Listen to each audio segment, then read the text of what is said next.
Good morning. Yes, we'd like to call the meeting to order for the Board of County Commissioners. It is Wednesday, August 31st, 2022. Please join us in the Pledge of Allegiance. I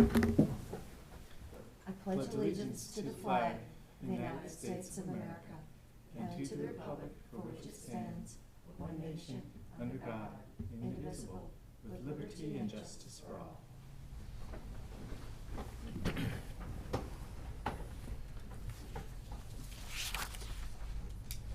Thank you so much for joining us. We don't have any blue forms this morning. I believe Eric is here for Nick today. Thank you so much. Are there any raised hands on the Zoom screen? Nothing. Okay. Citizen input. We do have 8 letters today from the community supporting Worrell Park. So anyway, we do have 8 of those, and they did go into our citizen input. So thank you for that very much. And let's just take a moment of silence to honor Mr. Bennett, Mr. Glenn Bennett, and Mr. Don Surrett Jr., who lost their lives Sunday night at the Safeway. I was listening to the radio this morning, and I believe I heard that both of the gentlemen were veterans. So not only, I'd heard earlier that Mr. Bennett was, but then I heard that Don was also, and I know he had an enormous impact on what happened Sunday evening. So just a moment of silence to recognize them and the bravery exhibited by the first responders. It was amazing bravery, and the people that were in the store. Incredible bravery by our community, and I know that's one of the reasons why I so appreciate living in Central Oregon. So thank you for that moment.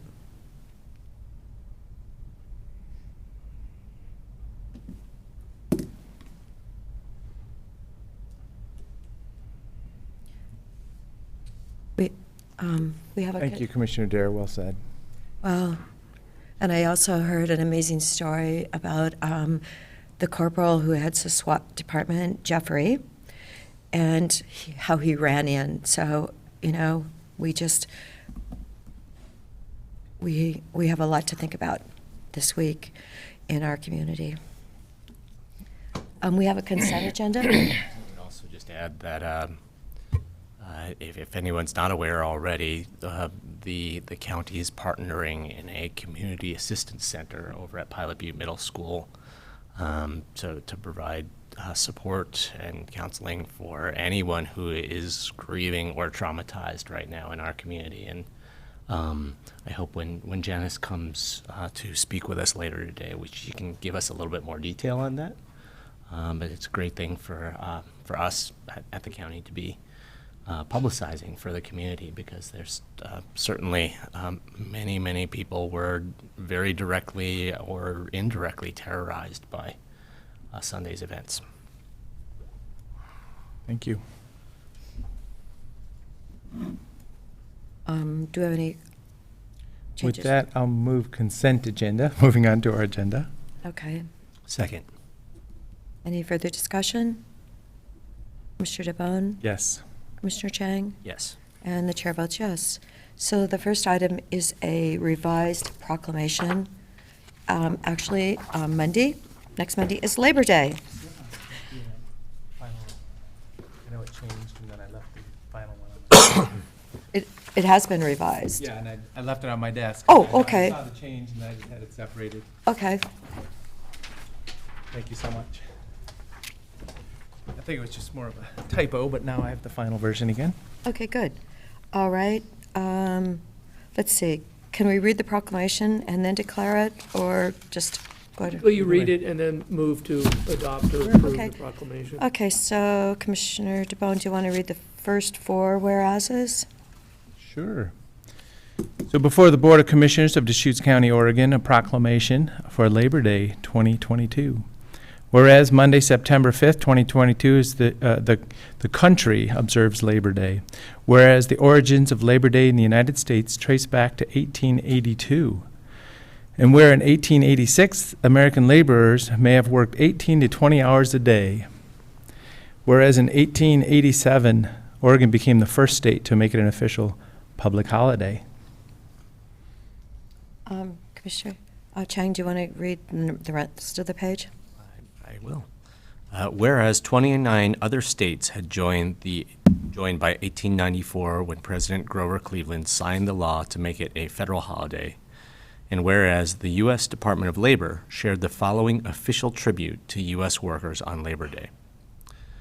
The vital force of labor added materially to the highest standard of living and the greatest production the world has ever known, and has brought us closer to the realization of our traditional ideals of economic and political democracy.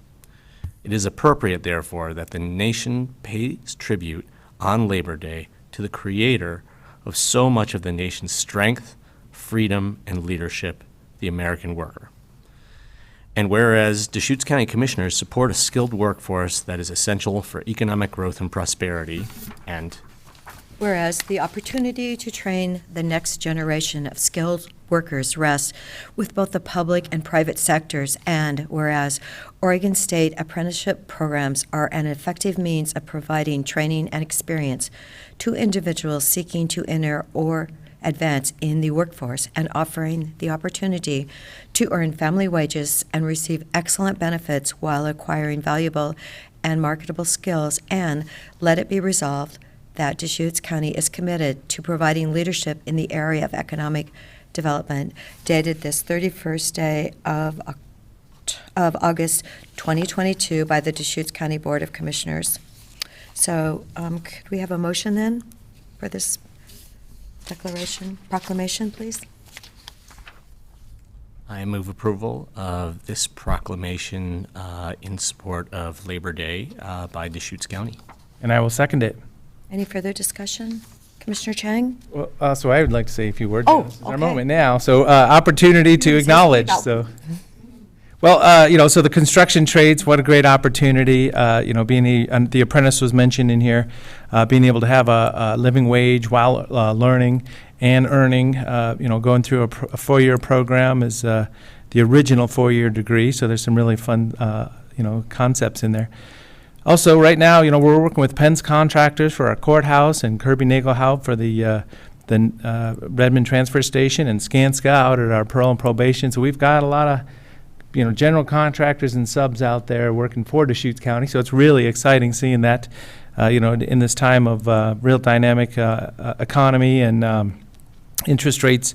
We do have our county projects going, also construction trades and just the housing market, referring to, single-family dwelling is a lot different than a big commercial project, but man, we've got opportunities out there. So I also know that the North Corridor Bend Highway project, that's going to be a big one for many years to come. So there's opportunities everywhere in the industry right now. And it is public and private, the private contractors and these public projects and the trades themselves. There's a lot of opportunities out there for many years to come. So that's what we're celebrating today and on Monday. And speaking specifically to the trades, I'd like to remember that earlier this year in 2022, we were considering apprenticeship programs and adoption of a community benefits bidding protocol for the county that would essentially require contractors bidding on large county projects to offer apprenticeships and offer family living wages and full medical health care benefits to their workers. I think Labor Day would actually be marking Labor Day next week would be a great time for us to return to that discussion and finish the job and decide what we're doing about that policy. Well, thank you for both of those comments. And yes, it is in today's world, and especially with our home construction climate necessities in Deschutes County. We really, it's wonderful when you hear people that are actually going to go into trade programs. And I just met a young man this week, and that's what he was going to do. And I'm just, really proud that they are offered in our community. And I want to thank people that understand how important it is. A couple other thoughts, just the history. I think of, the dates, late 1800s, when the rails came in around the country, brought, train loads of cattle to Chicago or St. Louis. You got to imagine there was people going to work and they'd have a tragic accident, blades and, a lot of bad things happening, and somebody could lose their forearm at a job, be sent home with a rag and say, well, it's too bad for you. And that people needed to be represented in those bad situations. So that really, begs the need for being represented as a group of laborers and workers. Also, I grew up in suburbs of Detroit, Michigan. The people could get a job, working, putting lug nuts on a wheel for 8 hours a day or whatever. And, there's just a lot of evolution that's happened over the years. And what an opportunity to, really acknowledge workers' rights, what's a healthy benefit package, profit sharing, and, just the big picture for people being able to provide that labor. So I really do celebrate that. And then our public unions, there's all kinds of aspects of this, but our public unions, we have many unions associated with Deschutes County, and great relationship, long-standing history of providing cost-effective services for the citizens here in Deschutes County. So I really, appreciate that relationship that we have with our represented groups here at Deschutes County. Okay. Now I think There you go. do we need to vote? Yep. Okay. Commissioner Chang, Yes. Commissioner DeBonne. And the Yes. chair votes yes Thank you so much. for our proclamation. Okay, we are now at item number 6, to hear an appeal. And who will be representing this program to us? Okay. Is it Anthony Avery? Thank you.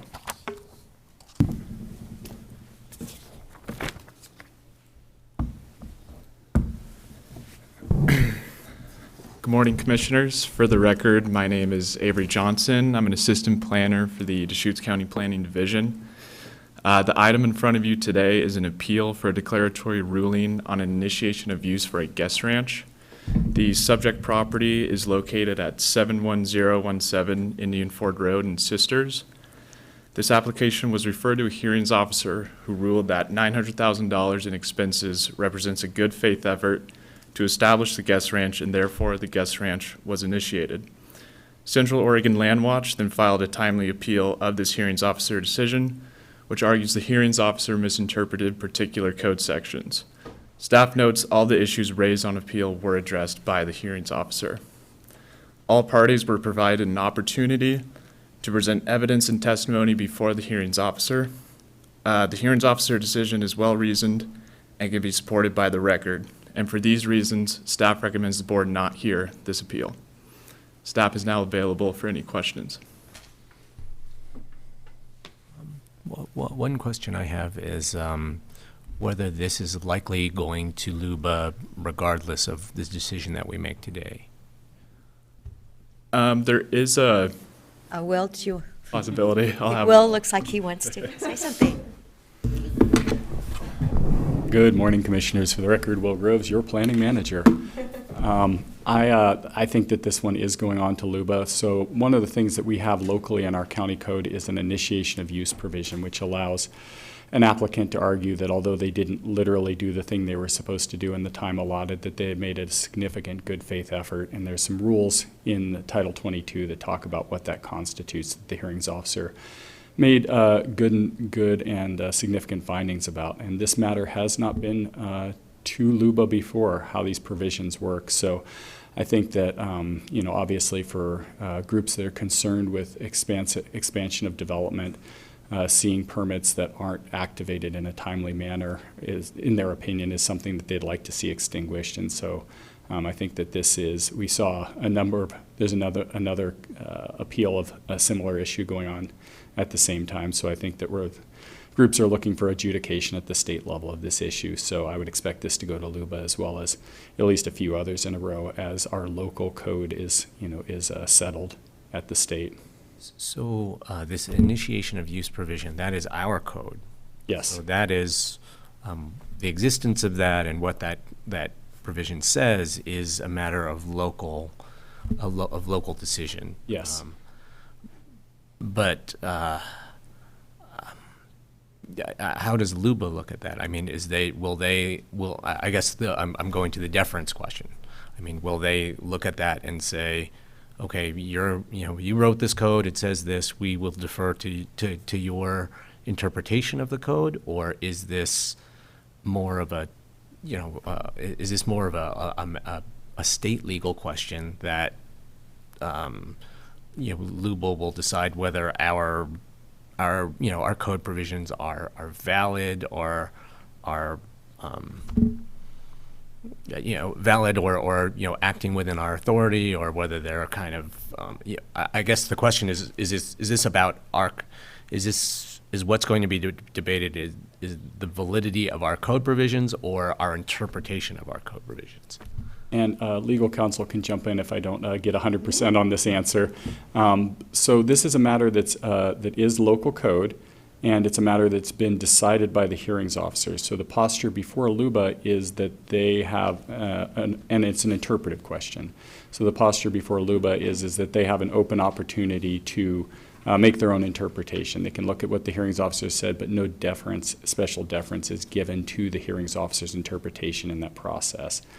In the event that the board did hear this and say, we, the drafters of this code, believe it means a certain thing, and that interpretation is found to be plausible, LUBA will grant some deference typically to the board's interpretation of their own code. Within limitations, you've certainly heard from your legal counsel that LUBA's notion of what constitutes plausible sometimes has to do a little bit with what they think the outcome of that interpretation will result in. In this case, and this is your planning staff speaking, is that the hearings officer's decision is consistent with the long-term approach of the planning division and how to approach these things. What the code asked is a significant effort been made to change the use of the property and improve the property in terms of money, time, and effort. And here, with nearly $1 million on the ground, if this isn't it, we don't know what is. We certainly over the years have been, without appeal, have called much closer questions initiated for single-family residences. This was a significant effort, and something we really appreciated, and what we look to for our hearings officers is a reasoning on how to take a look at some of these code provisions. We'd made our best faith effort to read over the years, what these code provisions meant, and we think that the way the hearings officer laid it out makes sense. And so both we and legal counsel do not feel the board needs to weigh in or lean on this in a particular way to ensure a good outcome. Thank you. There's another factor here, Commissioner, that when you're talking about initiation of use on a larger kind of statewide level, there's this whole issue of whether you have vested rights, and the vested rights is going to trump our local initiation of use piece. And so there's a good likelihood that the body of state law dealing with vested rights will control this, and the board doesn't get deference for interpretation of state law or application of state law. So I think that's another reason why staff's concerned that if you were to take this up and deal with it, you're going to incur additional time, additional resources. We're confident whatever you do, it's going to LUBA anyway, and we're not all that confident that what you do would get deference. And so I think that's part of the reason why staff's recommending you not hear it. You certainly can, and that's absolutely your prerogative to hear it or not. And you could certainly reaffirm or alter the interpretation of the hearings officer as to what suffices for initiation. And we would argue like heck at LUBA that that's entitled to deference, but I think there's a good chance we'd be trumped with the vested rights argument, and and that Luba would find a path to politely ignore what you decided and decide it themselves. That's helpful to know. Thank you. So a point of disclosure, 2 weeks ago, Mr. Mike Gamet called me, and I didn't know the the points of the case at the time, but he called and said, "Hey, what's going on?" And I've kept a very generic conversation about the land use process, and that I was notified that it may be coming to us before I knew this was scheduled for us. So just acknowledging that, I have, as a disclosure, I have no connections or interests in this, but it was a phone call I did receive, so that's for the record. I did explain, he explained to me that it was a previous approval that expired. I think it was transferred, so he bought it from the previous expired approval, and now that started this process again. So I kind of explained it in a generic fashion about the land use process and how now that it's went to a declaratory ruling, even though it's approved, it can be appealed. So, that was the conversation we had. So Dave, we have a similar case is it already at Luba then? I'm not familiar with that. I defer to Will. I think I know which one you're talking about, where it was approved and then nothing happened. And Yes, is this the Grossman case, Anthony, am I correct? right. And those are currently, I'm not certain if they're at the yet. not certain if they've so we did pass on, so the board had previously, so those are similar initiation of use rulings with the hearings officer making similar findings and similar analysis. And the board had likewise passed on hearing those appeals, and they are, I don't know if we've received the notice of intent to appeal at Luba yet, but again, the anticipation is it's headed that way. So we're going to receive a couple cases back in relatively short order, presumably from Luba on our local code. So this is something that would be important for us to follow up with you, of course, to the extent that we got a surprising outcome from Luba. It may be that the board might want to revisit our code provisions in light of what we learned from Luba, to the extent that there's some significant surprise or unwelcome outcome from this.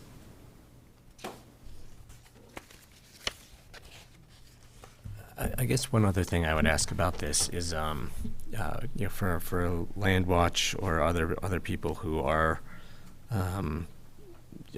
interested in appealing the hearings officer's decision on this, is it really more a matter of principle? This wasn't started in a timely fashion, or are there concerns about the specific guest ranch development that is unfolding? Because if it was approved a long time ago, we know so much more about kind of how far things should be set back from creeks now and things like that. I'm wondering whether, the specific development, the design is very outdated, and if it was done in a different way, there would be less objections to it. Do we have any insight on that? My recollection of the record was that it was focused, and Avery and Anthony can jump in if I've got this wrong, that it was really focused on the legal arguments about the initiation of use. Certainly the reason, presumably the reason why you would make those arguments is that you would like to see the applicant be pushed back into a new application that could be reweighed under kind of current standards, concerns, issues like that. But I'm not aware that there's a specific aspect of this other than that they'd like to see the decision revisited.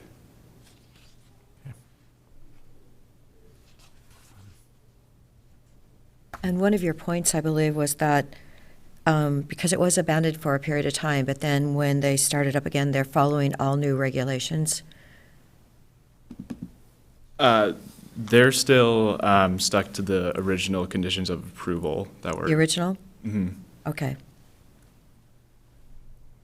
And it's important to note that the hearings officer's decision is a point-in-time determination if this was initiated. So the way the initiation of the use code works is it says that if while your permit was active you made a good faith and sufficient effort, then your use is initiated. And so it's treated just the same as if you had fully completed the project, and you're allowed to continue that project under the rules that existed during the time that existed at the time of approval. There was some concern by opponents to this that that it basically had been laying fallow for some significant period of time, And the hearings officer found that that wasn't material to the question in this case, which is, again, a point-in-time determination as of the last day the permit was active, had they made a good faith effort to move towards initiating that use.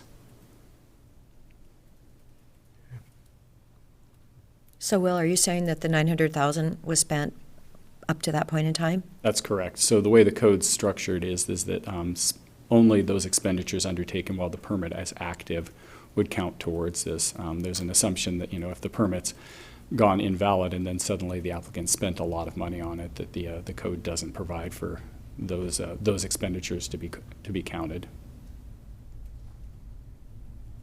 Okay, thank you. So in support of the original application and the declaratory ruling confirming initiation, I support the hearings officer decision and declining review at the Board of Commissioners. Okay, Yeah, I'm not interested in us hearing something that we're not going to have deference on, and that will boil down to an issue of state law on vested rights. We can let that go to LUBA. so is there a motion then? Yeah, with please? that, I'll move order number 2022-045, declining review. Second. Any further discussion? Commissioner DeBonne, Yes. Commissioner Chang, Yes. and the chair votes yes. Thank you, Commissioners. I don't know if you have had an opportunity to work I've with not. Avery yet? Oh, I just wanted Nice to to take meet you, Avery. Yeah, so. You all do. This is our formal setting, but yeah. Yeah. So I wanted to let you know that we're pleased as punch to have him. This is one of our hires that came in and really saved the day and kind of a surge of work in the past year. And it's just been a tremendous help and, kind of really helping us a lot out of the gate, and we're really happy to have him. Great, thank you. Thanks Thank for you. joining us at this very exciting but also very demanding time. Yes, exactly. Well put. So Avery, where did you come from? Bend, actually. Born and Oh, raised. well, then you were familiar. That's Yes, great. exactly. Yep. That's great. Thank you so much. Thanks for joining the county team. Of course. Thank you. Thanks, Commissioners. Okay, we have item number 7. Good morning, Commissioners. I'm Eric Kropp, Deputy County Administrator. I'm filling in for Whitney Hale, who is out this week, or the rest of this week. Joining me on this item is Jen Patterson, our Strategic Initiatives Manager. This item relates to wolf depredation, compensation, and financial assistance program. As background, the Oregon Department of Fish and Wildlife has been monitoring wolves monitors wolves and found a single wolf in the area in August of 2021. Then earlier this summer, on July 4th, there was a trail camera that captured an adult wolf with 5 pups. Depending how many wolves are in the group, at the end of 2022, ODF&W may designate our area the Upper Deschutes Pack. With the existence of wolves in the areas, counties have the option to create a wolf depredation compensation and financial assistance program. What the program does is it creates a committee. I'll talk a little bit more about that.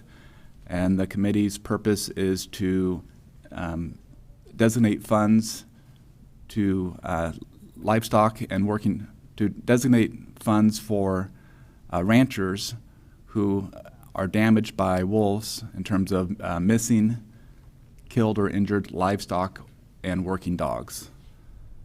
The financial assistance can also be used to implement livestock management or non-lethal wolf deterrent techniques. If the county decides to create a committee, the Oregon state statute designates what that committee looks like. There would be one county commissioner, 2 members who own or manage livestock, 2 members who support wolf conservation or coexistence, and 2 business owners. If the county moves forward with this, there's a requirement of a 10% match of local county funds. And the funds come from the state of Oregon and is a mix of state and federal funds. So really, the question for the board today is, does the board want to begin work to establish a committee so that the framework is in place if the need arises? Option 2 is to consider creating a committee at a later date. Option 3 is do not create a committee.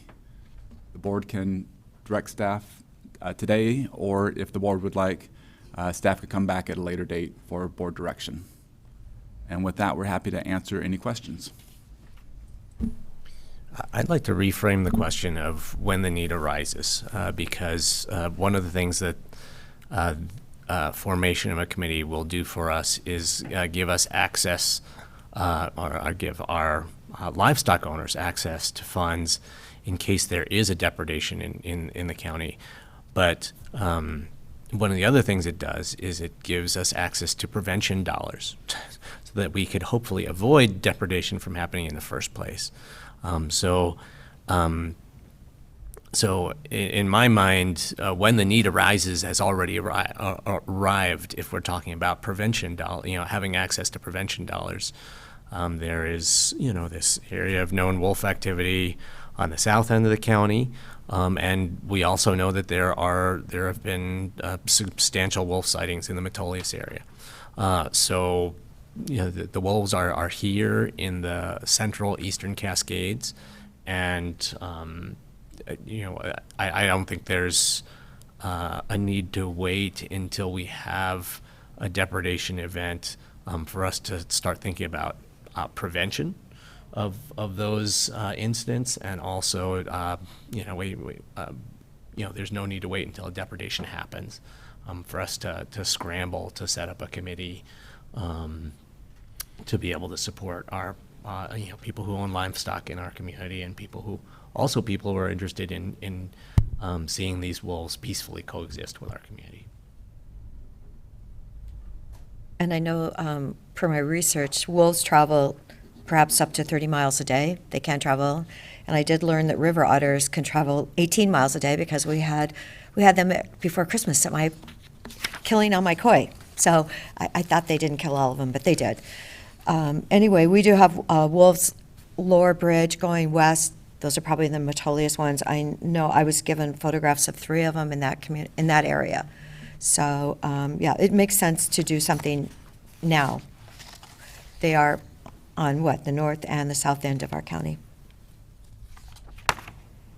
I guess I'd also just say that I think the match ratio for these funds is pretty good. I mean, the feds are putting up a lot of money, the state is putting up some money, and we need to contribute 10% in kind to have access to these funds for our community. So it seems like a good deal to me.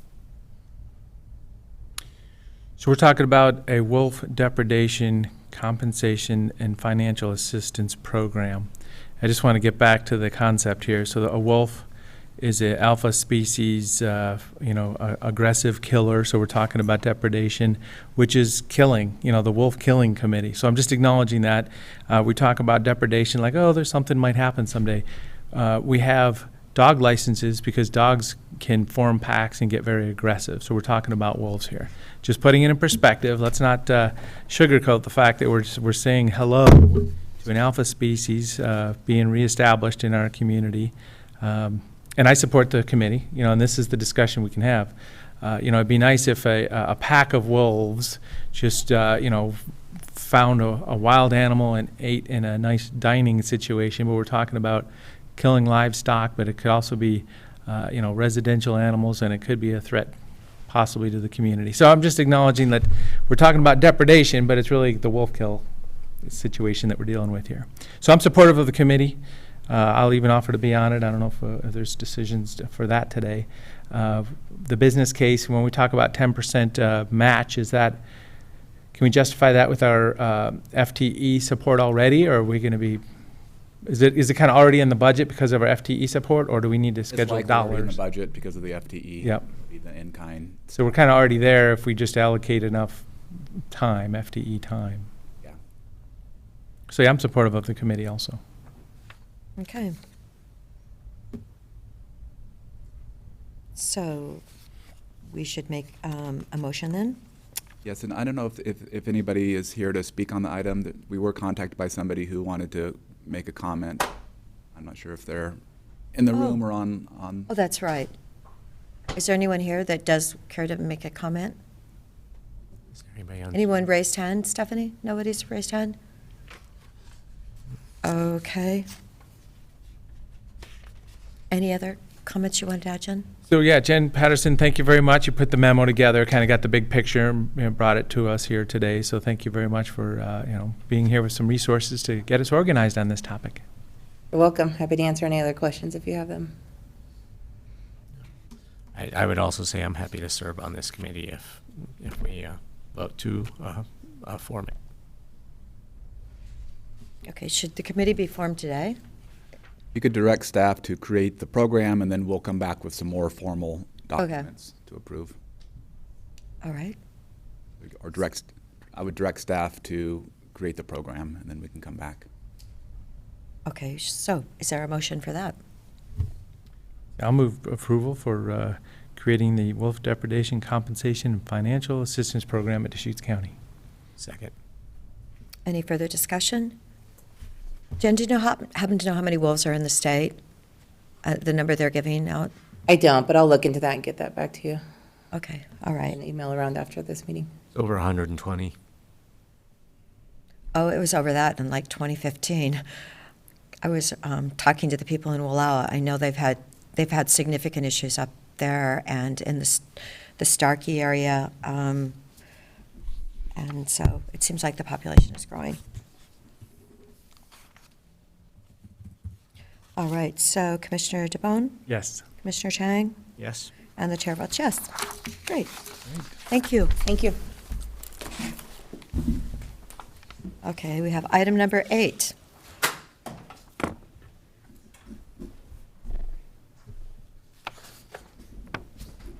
Janice, thank you for joining us. Good morning.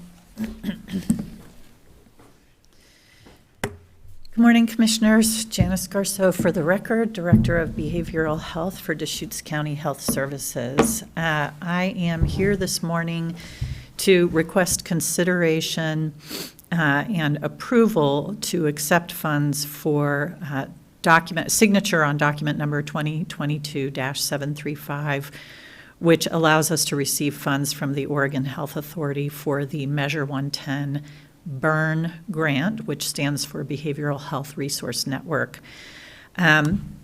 Excuse me for reading from my agenda item. I usually summarize, but I think there are probably some important just educational pieces in here. This agreement provides a maximum of $2,890,000 of funding to Deschutes County Health Services to stand up a behavioral health resource network, or BERN, as one of the providers that are part of the larger PERN. This is intended to fund increased access to substance use disorder treatment, peer supports, mentoring and recovery services, and harm reduction interventions for all Deschutes County communities. The agreement is effective upon execution through December 31st, 2023. This relates to passage of Measure 110 in November of 2020, the Drug Addiction Treatment and Recovery Act of 2020, and of course referred to as Measure 110, that's intended to better serve people actively using substances or diagnosed with a substance use disorder. It was written in response to both high rates of addiction and overdoses in Oregon, and also the disproportionate impact of those consequences on some of Oregon's communities of color and tribal communities. And the goal is focused on equity. It's an effort to establish a more effective engagement approach for reaching people with substance use disorders in the community. And in fact, really focused on some of our most high-risk individuals, often unhoused or frequently encountering law enforcement. It ensures health assessment, low barrier access to care, low barrier treatment, harm reduction, and recovery services are available to all those in need who want access to those services, and makes it a priority to provide additional support and assistance to people and communities that experience a higher burden of disease. I will skip ahead. The BURN just refers to a system of interconnected care providing agencies. So in our community, the BURN includes us and 4 separate program areas, which I'll talk about a little bit. It also includes our partner Best Care, who, as you know, is the community mental health program for Crook and Jefferson, but is a significant provider of substance use disorder intervention, detox services, and stabilization services in our community. Also included is Rimrock Trails, which provides substance use disorder treatment to youth. Ideal Option, which is an outreach and engagement program delivering peer-delivered services to people struggling with addiction. I'm probably going to forget some folks. Healing Reins, which helps folks who are engaged in recovery and maybe further down the path and needing to resolve some trauma as part of their treatment. Boulder Care, and I may be leaving someone out, but the short version of that is this is a group of folks in the community all joined via an MOU, which we're collaborating on now, to help people that are really acutely in need of these services. For Deschutes County, these funds would allow us to add 3.2 full-time or 3.2 positions. These are recovery mentor peer support specialists that will co-locate within the Deschutes County Crisis Stabilization Center to provide the 24-hour requirement that the BURN has to have.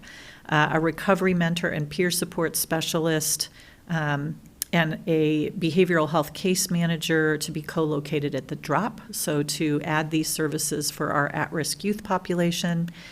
2 recovery mentor peer support specialists, 2 behavioral health specialist case managers, and 1 community health specialist, 3, and a behavioral health technician to add services for our unhoused individuals outreach program and our harm reduction program. And it also helps us cover an existing public health nurse 3 and half of the supervisor of that outreach team.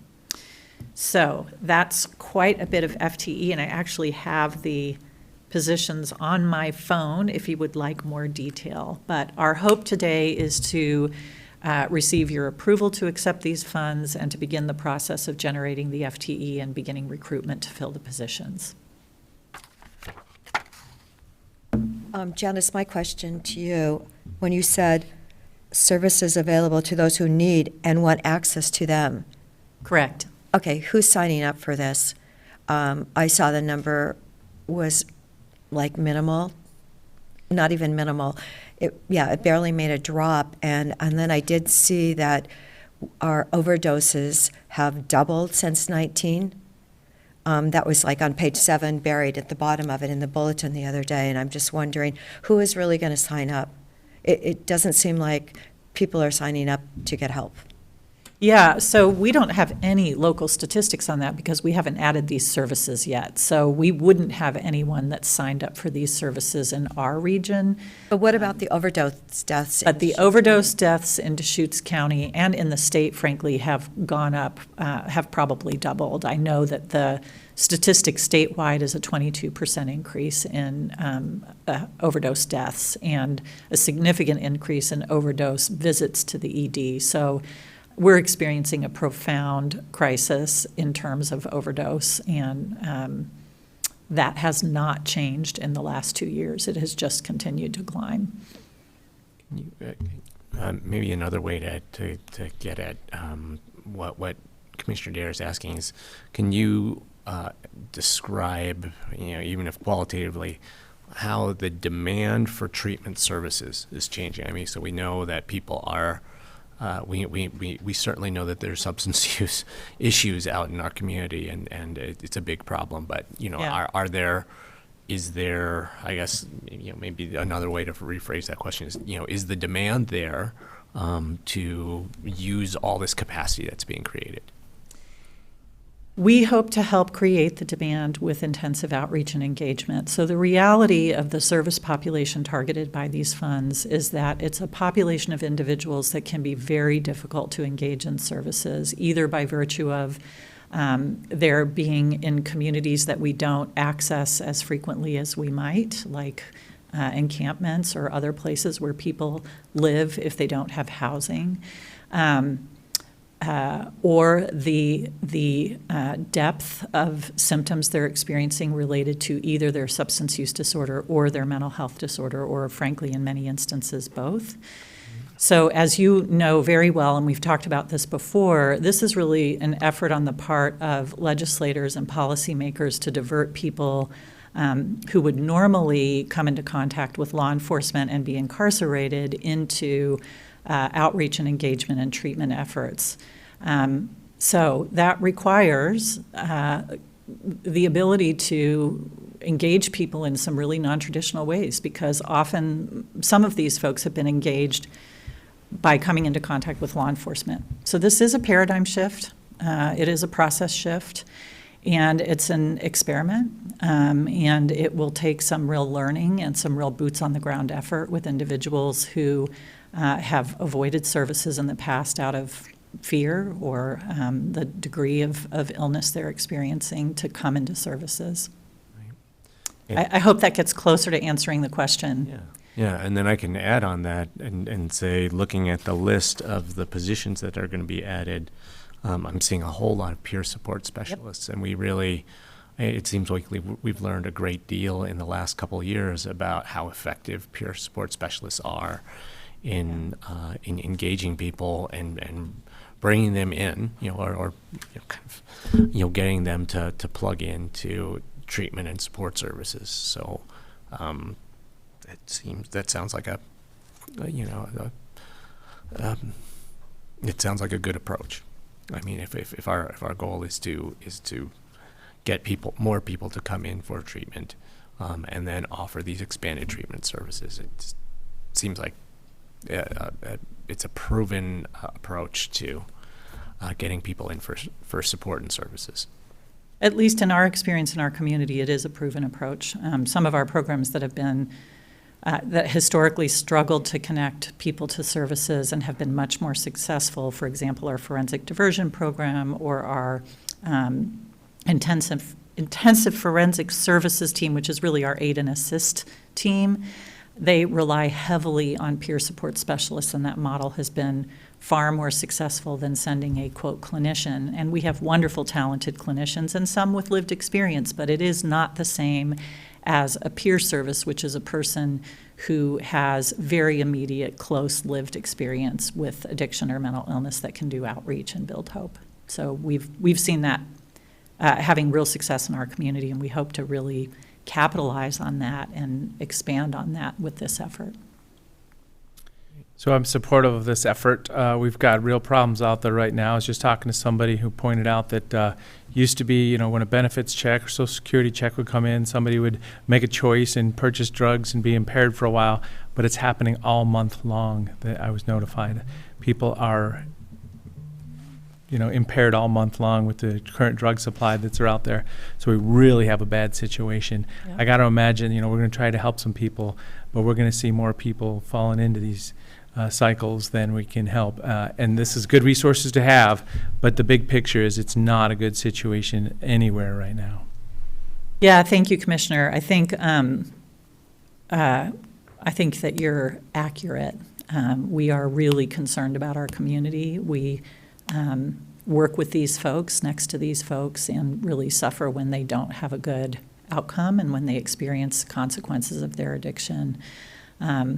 I would add that I really think this is just a first step. If we don't have housing supports, adequate access to detox services, longer-term substance use disorder treatment, low barrier housing, which I think we are really making progress on in our community through your efforts, county efforts, city efforts. We can engage folks and then need places for them to go that are effectively able to help them recover. So we hope this is part of an overall strategy, and we're really excited about getting started. Well, I'm very excited also about this, adding this outreach and treatment capacity in our community. We do hear a lot about Measure 110 and, often the concern is, Measure 110 took away one of our tools for, driving people into treatment. But I'm hopeful that the outreach approach that you're describing is going to create the pull instead of the push that we need to get more of the people in our community who need these services in for services, and the partnerships, all of the not just the funds that will be coming to Deschutes County, but all of the organizations within Deschutes County who are going to be providing services under Measure 110 funds. That's really exciting, and also just kind of hearing about the ways that the county will be deploying these funds in very strategic ways to address this huge problem, which we all know that prior to the passage of Measure 110, Oregon was ranked close to the worst in terms of substance use disorder issues. So we need something. If I'm hopeful this new approach will be effective. We are too. Thanks. So you were referring to the homeless, substance use disorder, mental illness, and if our population is, let's say, 1,500, how do those individuals, how do they actually participate then? I know we have relationships, we have people that are working with them all the time, but I'm just wondering, that population, the numbers are pretty high for, which came first, substance use disorder, mental illness, and how we can make a difference if they don't want the access to this treatment. If they just say, no, thank you, not today, not tomorrow, Janice, how can we do it? And then what I'm really worried about is our family drug court. Mm-hmm. I know this is a separate issue, but I know the family drug court honestly works. And I've heard different stories about it, and I'm really hoping that we can put some energy back to that program too. Now, it's a different day, but how are we going to tell people if they want the access, if they don't want the access? So you've heard me say this before too. I think when we talk about our unhoused population, we have to be really mindful to not talk about them in a sort of monolithic way. They're a complex group of individuals, from people that are experiencing temporary homelessness because of just a bad situation, to people that may have been chronically homeless either because of mental illness or income impacts or unemployability or substance use disorder or some combination of the above. So it's really a continuum of struggles that people are experiencing when they're unhoused. Many of these people are, in fact, absolutely willing to engage in services. They're engaged with us now. So I think we are talking about adding to what we already do well with more focused, intensive outreach to people that perhaps have not been as available for services historically. And that's a smaller number of that 1,500 for sure, much smaller number. And then, well, I think that's probably as much as I can say on that until we start down this path and start seeing what we see and how this works, and learn from our community about how best to engage them. We're going to have a joint office of, homeless coordination here soon, so that's part of it. It's just to say there's a whole spectrum of issues here. Yep. But figuring out some metrics, statistics, and acceptable community expectations is, something tangible. Whatever the dashboard might look like, I'd advocate for that. Yeah. I think we're going to hear from the OHA on what dashboard they're expecting us to use, meaning imposing. I'm talking locally. So as I say, it's nice that OHA wants to do something, but we can do it locally. This is what's happening in Deschutes County, Central Oregon. We know our population, we know our numbers the best we know, and let's figure out our local numbers. And whatever they want too, but I'm talking locally. Yeah, I hear you, Commissioner. So Janice, in your dashboard mentally, were the overdose deaths 19 in Deschutes County double then in 21? Do you know that? I don't want to answer that without actually looking at the dashboard. I just don't want to rely on my 50-some-year-old memory for the data, but I'd be happy to get that data back to you later on today. I think there's some dashboards we can take a look at. I know that you've acknowledged that telehealth for behavioral health really isn't ideal, and that we really need to get back to working in person. Well, telehealth can be really effective for some of the people we serve, and they're asking for it, and we're allowing them to use it, and it's working just fine for them. But I would say this population in particular, they need to see human beings in their community that they can connect with. And frankly, they don't have access to the technology to use telehealth. So there are some communities that have used telehealth with some folks who are unhoused, but I would say that that's probably relatively limited in terms of application, and mostly what we're talking about here is in-person services. So it is basically in person then? All of these folks will be in person. And the folks that are doing this work right now in the community, that are doing harm reduction and that are doing homeless outreach and engagement, I mean, they're in camps. They're talking to people on the street. They're in person and have been, frankly, for a very long time, even when many of us were working remotely. They were not. They collaborate closely with our crisis team. They collaborate closely with our intensive teams and with other providers in the community that have provided face-to-face in-person services throughout the last 2.5 years. And hearing some of the stories from Colleen Thomas, Katie DeVito, and other members of that team about how intensive the work can be to engage someone, but then how successful it can be in helping that person navigate their way out of homelessness, and addressing the behavioral health issues that they have, and getting on a path to being fully integrated into the community again is again, it's a proven approach, and the idea that this could help us add capacity on that team to an approach that we know is proven, but which is understaffed presently is I'm pretty excited about that. And I do want to call out, because I think it's important to be really transparent about this. In this particular request for additional FTE, we are requesting them as regular positions.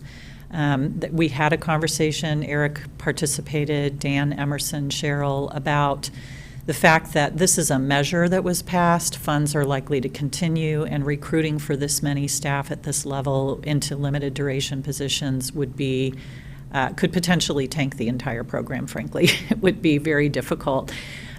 These are positions typically that we can absorb very easily onto other teams if we have resources, and I didn't want to have that sort of slip through without calling your attention to it, because it is a departure and an important one, and I want to make sure it's clear that that's what we're asking for today. And I acknowledge the reoccurring revenue opportunity there, so I understood that up front. Thank you. And it looks like the award itself is bringing 48.7 more FTE into Central Oregon, including if Best Care works for Crook and Jefferson too. Yes. So we're talking a lot. Yeah. Okay. Almost 50 people then. Yeah. And then we just need our academic institutions to produce the behavioral health workers to. We are working fiercely to build our own with tuition reimbursement, incentives to bring these wonderful, talented, passionate people into our organization and help them get additional training. And you're right, we need to be out there with schools talking to them about how to really bring the lens of community mental health back to the conversation in the educational system. This isn't about producing private practitioners. In my view, I'm biased, but I want folks out here in the public sector doing good work with people who really need their help. So, I would also say on the question of limited duration versus regular positions, we, the chatter from the state legislative level, gubernatorial candidates. I mean, there are many people who are talking about fixes to Measure 110, but I haven't heard anyone saying that we need to get rid of it. So it seems like the legislatively speaking, that this funding is fairly secure, and I feel comfortable supporting regular positions as opposed to limited duration based on that. Thank you. With that, I'll move chair signature of document 2022-735, an Oregon Health Authority Behavioral Health Resources Network grant agreement. Second. Is there any further discussion? Commissioner DeBonne? Yes. Commissioner Chang? Yes. Okay, and the chair votes yes, but I've heard differently that actually people are talking about reversing it. So just want to make that comment. It's really, people are not signing up. And there's that $100 fine, and people aren't showing up for that either. So, somehow it's an experiment, I will say that. And I really want my family drug court to be funded, and because I know it works. And I feel really badly if Deschutes County would lose something that works, keeping families together, keeping people working, and actually going through a program. But thank you, Janice. Yeah, thank you, Commissioner. We should ask Doug Riggs when Northwest Policy Center is on contract. We should ask them to give us their assessment of what's going to happen with Measure 110 this year, because it's important for us to have a realistic assessment of where that policy is going, so that we can weigh in the most effective way possible. I mean, if there's modifications that are coming, we should be right there at the table and engaged in that. But if we overestimate or underestimate how much change is going to happen, then we may not be plugging in an effective way. I know it was the number one issue for AOC in my meeting in Hermiston. Mm-hmm. Number one issue. And it was LOC also, the same. So, Can I just ask, so we just approved the acceptance of the funds. Will we need additional actions on the There'd be budget positions and making adjustments in those, them regular? And should we be doing that today, or? It'll come back as a resolution through finance, and we could put it on the consent agenda unless the board would like it on an action item. okay. I feel like we talked it through pretty thoroughly. I'm happy to see it as a consent agenda item. Great, we'll let finance know that. Okay, thanks. Oh, Did you want me to stay or no? yeah, the board wanted an update on the support for the community through. The Community Assistance Center. Okay. So starting Sunday night, as you can probably imagine, we started thinking in behavioral health about how to support the community and respond to the community after a mass violence event. I just want to call out that the DA's Victims Assistance Office really has been an incredible driver of these efforts. So they reached out very quickly to us, and we reached out to our internal resource, which is Tara Hare. She's a supervisor in NOCO and a longtime clinician and public servant with the county, and oversees our CISM team, which is Crisis Incident Stress Management. Boy, I hope I have that right. There are many of these C's that I have to try to remember, but these are CISM-trained staff that we deploy to the community to debrief folks that have experienced community trauma. So between the two of them, we ended up standing up a very small response to the incident, and one of the results of that is opening, in collaboration with St. Charles, Ben Lapine Schools, the DA's office, and ourselves, a community assistance center, which is basically an opportunity for anyone in the community who is struggling because of the events of Sunday evening to drop in at Pilot Butte Middle School between 3 and 7 p.m. and meet with someone who's trained in how to debrief a crisis event of that nature. Victims Assistance is there and has resources for the community as well. Services are available in Spanish as well. And yesterday we had over 45 people come in, including some of the folks who had very direct impacts from the tragedy in our community. So it's an incredible example of our community really coming together, an example of the value of the collaborations we have already established with each other. And I'm incredibly proud of my behavioral health staff who are moving heaven and earth in their schedules to go down to that location and be with people in their pain. And I just want to thank them in this public opportunity for doing that, because it's a real service and it's not easy work, and we're grateful to them. So Janice, how many people are doing that?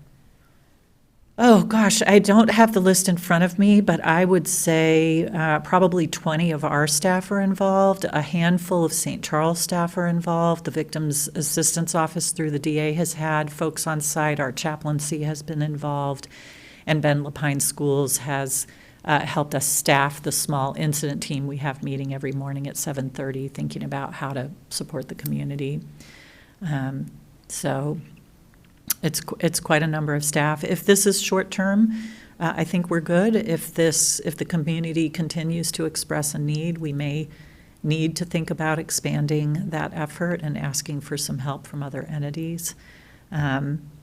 It might be good for you to know that we're also scheduling planned debriefs with specific groups of individuals, like Safeway staff, individuals who have indicated that they want to debrief, who were actually in the store when the events occurred.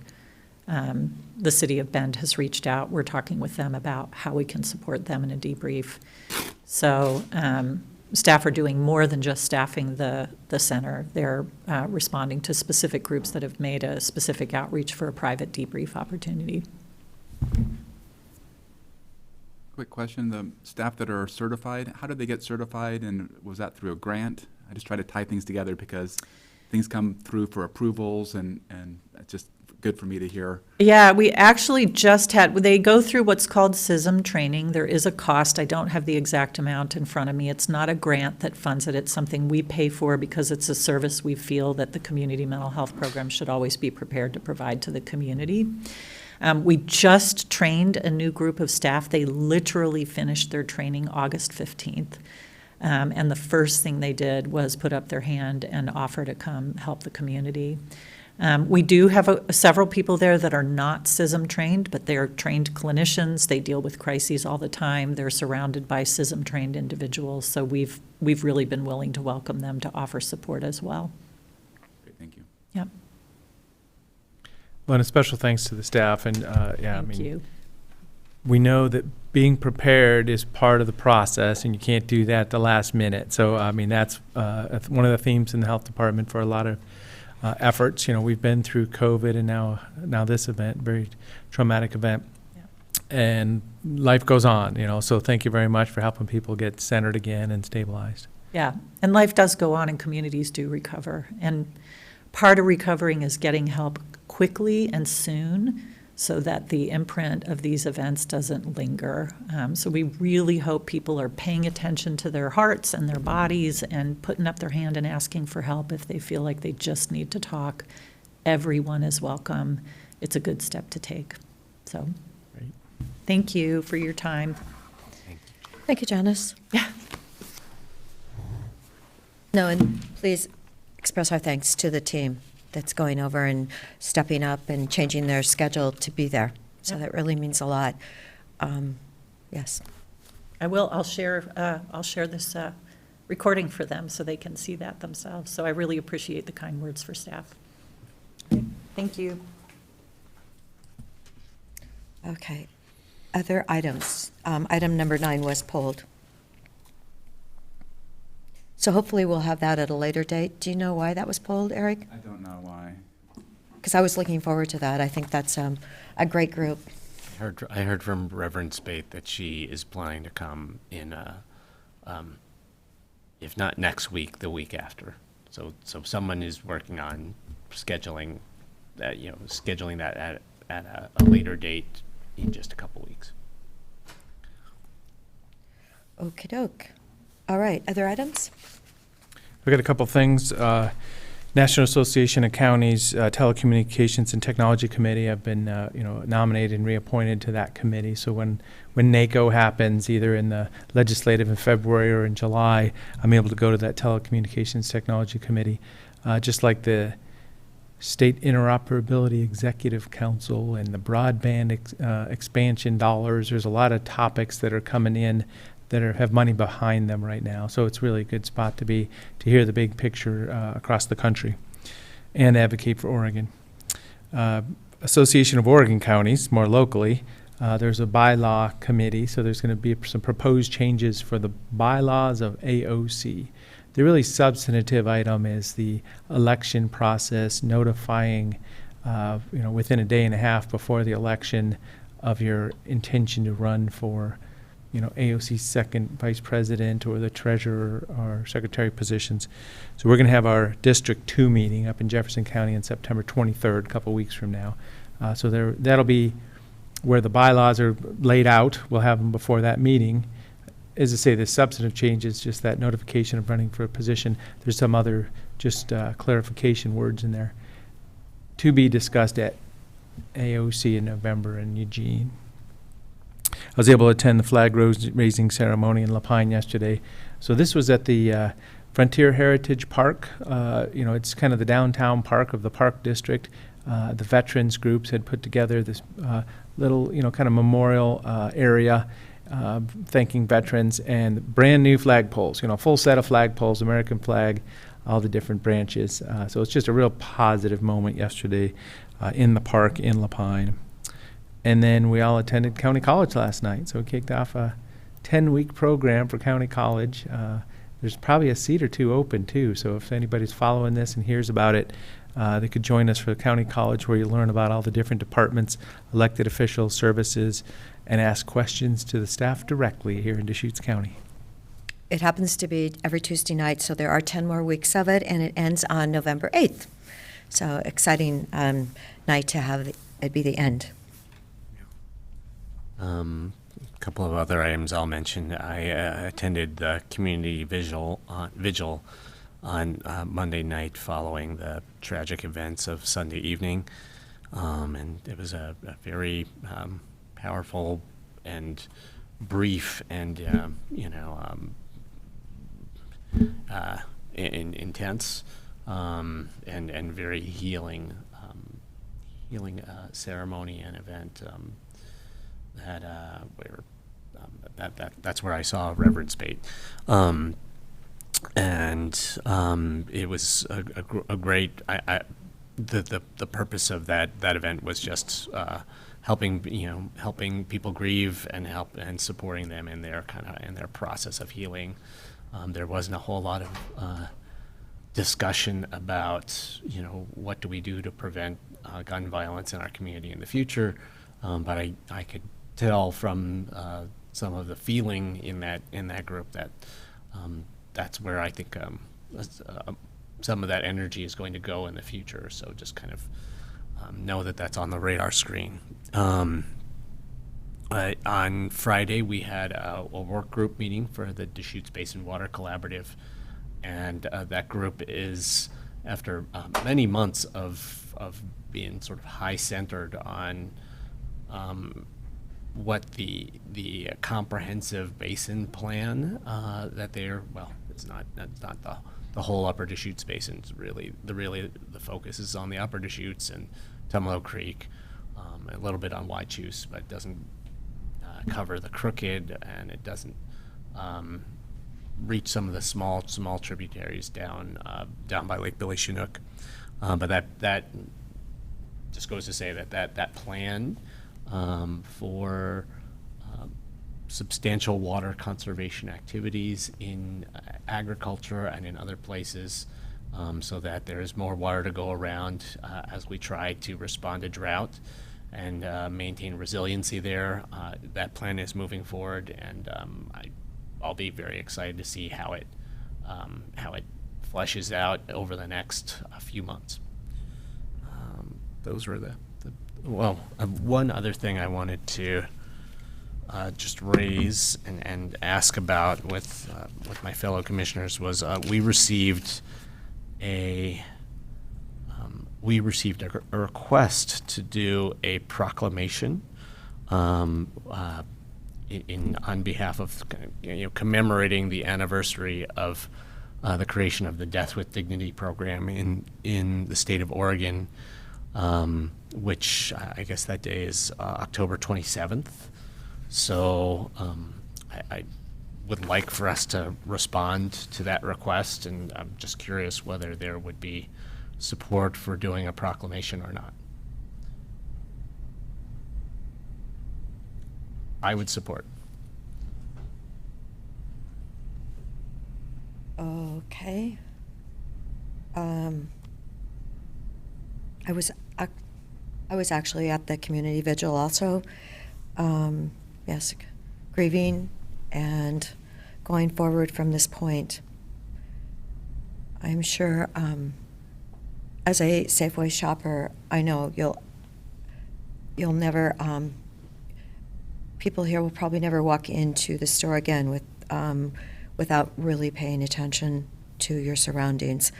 I actually, through AOC, am working with Representative Helms' office regarding well issues in Deschutes County. And remember, we got the $585,200 for 2021. So I'm pulling together numbers for 22, and I should have that shortly to his office. So hopefully it's going to be helpful, and if we can just get that funding sooner rather than later so that people that are having to do work on their well can be reimbursed. They always have to put the money forward and then they get the reimbursement afterwards normally. So if you have a water issue, know that we are working on that now. Did you have anything about the proclamation? I'm not supportive of that. I mean, it is a state decision, state legislative level, and I wouldn't support that at our board.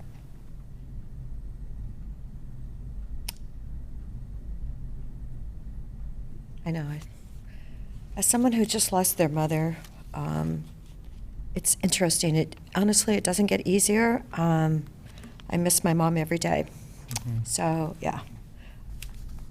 I'm not really interested in doing that either.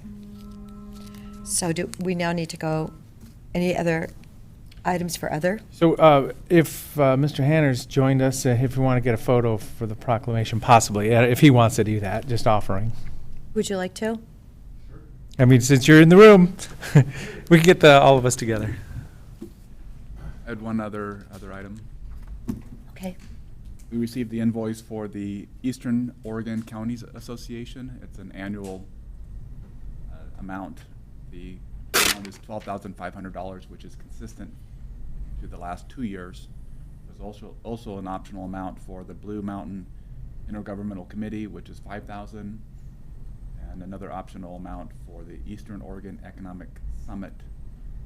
The suggested contribution for that is $1,000 to $5,000. Board direction whether or not the board wants staff to continue this membership and pay the invoice, and if so, for the base amount or the additional amounts. I'm happy with the base amount, and for the economic event, I think it's better to find out what is the economic event, when is it, and I know they had talked about it perhaps at one point in time in bringing it to Deschutes County. So I haven't heard that recently, but I know it was something discussed 2 years ago.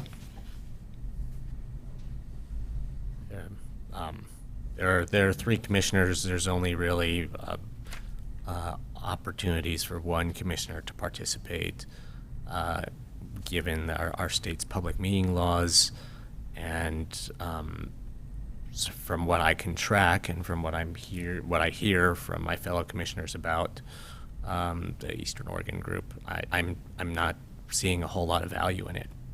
So I'm not supportive of funding any of those pieces. So I'm supportive of the base amount. It is the support relationships, camaraderie of Eastern Oregon. the Blues Intergovernmental Council was my motivating factor in the past. Yeah, we've launched it, and I'd like to, let it happen separate than us. So yeah, I'm not in support of that amount. And then for the Eastern Oregon Economic Summit, I'm with Commissioner Dare. Let's come around again on that one. So the base amount I support today. Okay, so the board direction will pay the base amount, and we'll get more information about the economic summit. Right. Yeah, I don't know if they've set up dates or not. Now, I do know that we have a luncheon with the governors.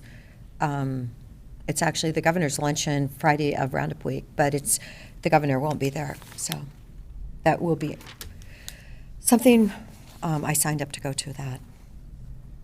I would suggest for the minutes, so it's clear, perhaps a A motion? Okay.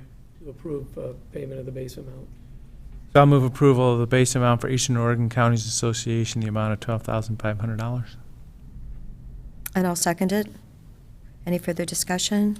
Just acknowledging there's lobbying efforts associated with this also during the legislative session in support of positions of Eastern Oregon, land use and agriculture and just all the different topics that come around. So we do have our lobbying efforts of Deschutes County, and this is another path in coordination with, as I say, Eastern Oregon. Right. I guess just in terms of further comment, I would just say that, again, because of public meeting laws, only one commissioner is able to participate in this group, and I'm really not hearing very much about what the group is doing or choosing to advocate on. So if You're not in their email stream? I know they send out emails. yeah, I am in the email stream, and Oh, good. Without some context, it often seems like a pretty random stream of information and comments. So if I'm not going to vote in support of this funding, if the majority of the board believes that this is important to use Deschutes County taxpayer dollars to support, I would like there to be more effort on behalf of my fellow commissioners to make sure that the business of the Eastern Oregon Counties Association is covered in our meetings here, and so that people understand what their tax dollars are being used for. Okay, thank you for those comments. And I'm supportive of that. Okay, Commissioner DeBonne, Yes. Commissioner Chang. Yes? No, sorry. Yes, no. Okay, and the chair votes yes. All right, so just for the minutes, it's a 2-1. Yes. Thank you very much. All right, so we're going to take that picture? Just offering, yep. Yeah, let's take the picture now.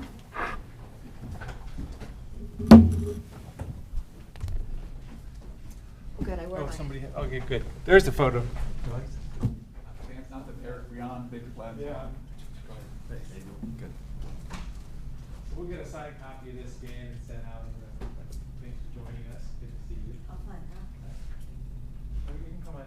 All right. Oh, Or I'm either way, gonna I'm- look really short. Well, that's fine. You come on in. Okay. I like, yeah, I'll send it.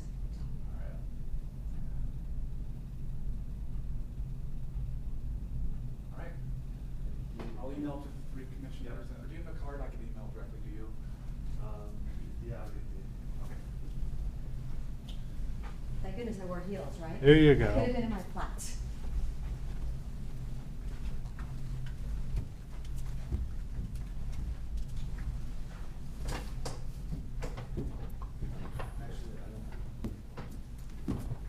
I've got information. I'll send it to you. One commissioner.